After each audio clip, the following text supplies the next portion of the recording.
নতুন বাংলাদেশ গঠন করতে গেলে সাংবাদিকতার এই মহান পেশার ঐতিহ্য, সোনালী অতীত, যারা এখান থেকে বিদায় হয়েছে, অনেকের নাম আজকের এই স্মরণিকায় স্মরণ করা হয়েছে, সমস্ত রক্তচক্ষুকে উপেক্ষা করে সাংবাদিকতার মহান পেশাকে উজ্জীবিত করার জন্য তারা তিলে তিলে ত্যাগ স্বীকার করে জাতির কাছে অবিস্মরণীয় হয়ে রয়েছে।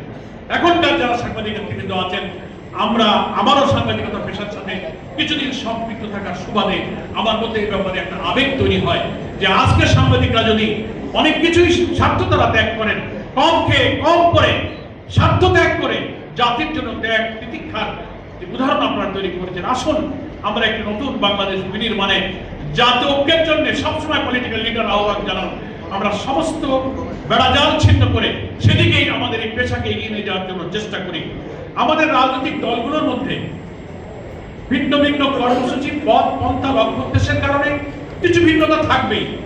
অনেকে বলেন, টেবিলে বসেও কথা হচ্ছিল, ফখরুল ভাইও বলছিলেন একই কথা, আমি একমত যে সবকিছুই এক হয়ে যাওয়া সম্ভব নেই, এই কারণে যে প্রত্যেকটা দলের যে একটা কর্মসূচি, লক্ষ্য উদ্দেশ্যের ভিন্নতা থাকে। কিন্তু এটাও ঠিক যে কিছু কমন ইস্যুতে একটা ন্যাশনাল কনসেনসাস থাকতে হবে, যাতে জাতির কঠিন সময়ে আমরা রাজপথে ফ্যাসিবাদ বিরোধী আন্দোলন একটা সময় দাঁড়াতে পারি। তার মধ্যে প্রথম হচ্ছে যে আমাদের এই বাংলাদেশকে আমরা একটা corruption free country, corruption free একটা ইকোনমি হিসেবে গড়তে চাই। এ ব্যাপারে তো বিএনপি, জামাত সহ কোন দলের মধ্যে তো দ্বিমত নেই। দুর্নীতিকে আমরা প্রশ্রয় দিব না। দুর্নীতি দমনের কমিশন কালকে সরকার প্রধান উপদেষ্টা বলেছেন যে আগামী নির্বাচনে দেশকে যদি দুর্নীতি মুক্ত করতে চান, তাহলে দুর্নীতির সাথে যাদের সম্পর্ক তাদেরকে না বলুন। এই দুর্নীতিবাজদের বিরুদ্ধে না বলার জাতীয় ঐক্যের ব্যাপারে কোনো দলের মধ্যে দ্বিমত নাই। যদি আমরা এখানে ফ্রেশ হতে পারি, দেশটা ভালো থাকবে। আমাদের শিক্ষা ব্যবস্থার মোরাল এডুকেশন, উৎপাদনমুখী কারিগরি শিক্ষার ভিত্তিতে নতুন তরুণ প্রজন্মকে যদি বিশ্ববিদ্যালয়, কলেজ, স্কুল, মাদ্রাসা, ইউনিভার্সিটি শিক্ষা শেষে সকলকে আমরা কাজ দিতে পারি, দক্ষ তরুণের উচ্ছ্বাসে এই বাংলাদেশ আবার আমাদের লাল সজীবের পতাকা পৃথিবীর উন্নত দেশের মতো করে পথ করে উঠতে পারবে। আমাদের আরো ঐক্যমত হতে পারে। আমরা একটা সোশ্যাল জাস্টিসের কথা বক্তৃতায় বলি, রাষ্ট্রের ক্ষমতায় যখন যাই তখন ভিন্ন মতের প্রতি দমন, আমার দল কেন করো না, আমার সরকার বিরুদ্ধে কেন আন্দোলন করো, সে ব্যাপারে আমরা রক্ত চক্ষু দিয়ে আমরা ভিন্ন মতকে দমন করি। বিনা অপরাধে মামলা, জেল, ফাঁসি, ক্রস ফায়ার, রিমান্ড, আয়নাঘর, গোটা জাতির কাছ থেকে এই সোশ্যাল জাস্টিস, সামাজিক সুবিচার বিদায় নিয়েছে।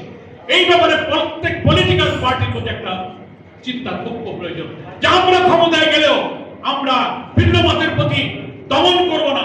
জাতীয় ঐক্যে সকলের গণতান্ত্রিক সুযোগ দিয়ে এই দেশ গঠনের সকলের সমান অবদানের যে অধিকার আছে সাংবিধানিক, সেটাকে আমরা অক্ষুণ্ণ রাখবো। অর্থনীতি, শিল্প, ব্যবসা বাণিজ্য, ট্রেড ইউনিয়ন, কলকারখানা, আমদানি রপ্তানি, ট্রেড, এক্সপোর্ট, ইম্পোর্টের চাকাকে সচল রাখার জন্য যে একটা কনজিনিয়ার অ্যাটমসফিয়ার প্রয়োজন, সহায়ক পরিবেশ প্রয়োজন, যে কোনো মূল্যে যে কোনো দলের কমিটমেন্ট হওয়া উচিত যে আমরা রাষ্ট্রের দায়িত্বে গেলে শিল্প, অর্থনীতি, ব্যবসা বাণিজ্যকে সহায়ক রাখবো। দলীয় স্বার্থে লুটপাট, বিদেশে অর্থ পাচারকে সাপোর্ট দিব না, চুরি, দুর্নীতি প্রশ্রয় দিব না। এই কমিটমেন্ট যদি থাকে, এটা একটা জাতীয় ঐক্যের পরিবেশ হতে পারে।